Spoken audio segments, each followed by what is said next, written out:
Whoa! This is all drone brood.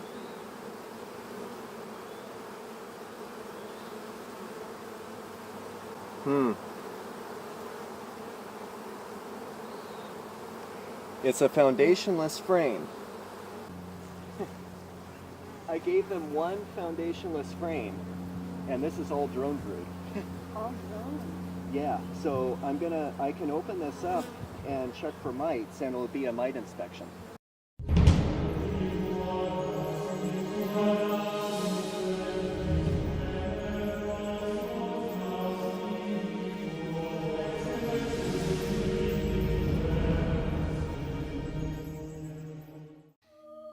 Not long after I started inspecting the drone larvae in the frame, I actually saw this varroa mite freely walking around on the comb.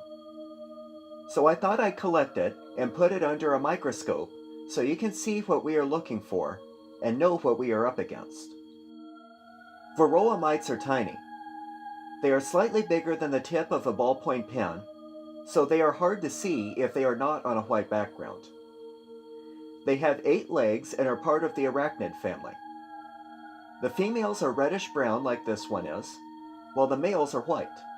I had thought varroa mites drink blood, but instead they feed on the bee's fatty, energy reserve tissue.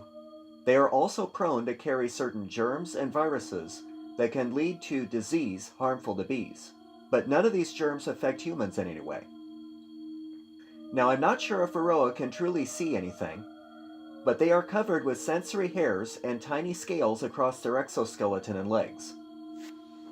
The hairs pick up movement vibrations in the air for awareness that something is there, and allow the mites to identify things through touch.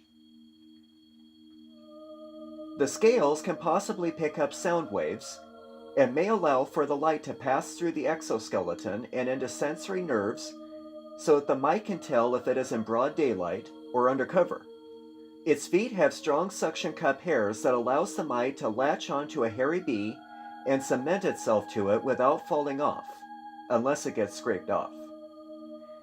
Its feet possibly have taste sensors on them too. Once it is latched onto the bee, it will hitchhike a ride back to the bee's hive. It will then take up residence inside drone comb, occupied by developing larvae, and lay eggs there.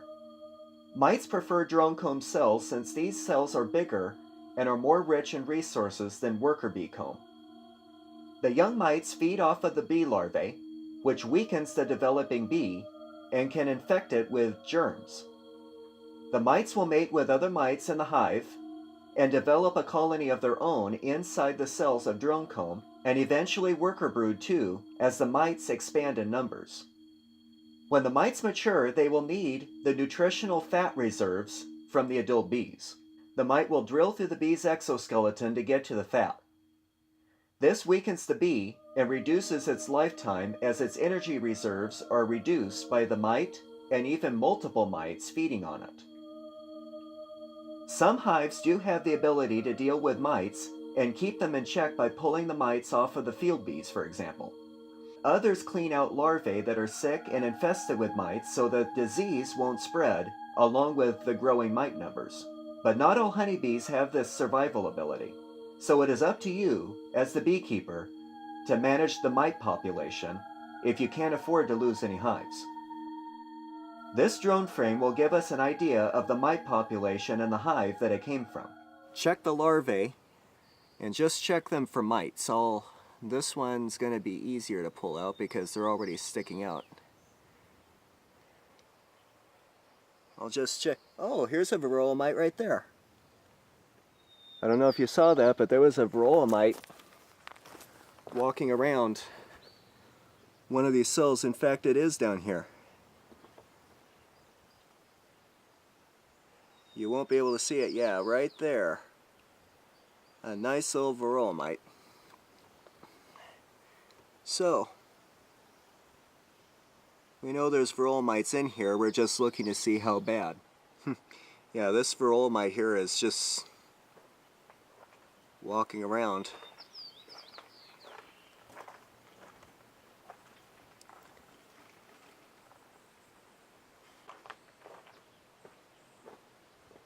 Okay, there's a varroa mite on that one. Now, one varroa mite on a grub is not bad. It's when you have 4 varroa mites or 6 varroa mites on one grub, that's when you have a huge infestation. This black spot here, that's a varroa mite.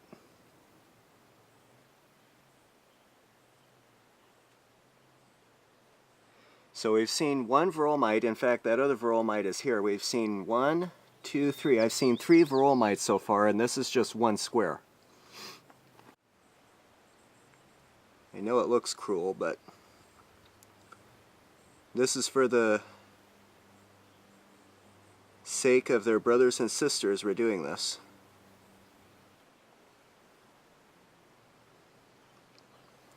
I'll just do this.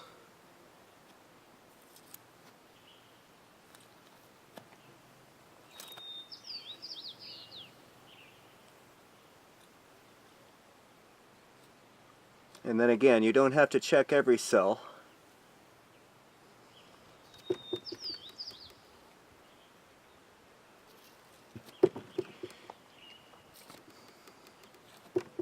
Okay, so the only mites we found were in this area, but that was pretty good. Only three mites we found.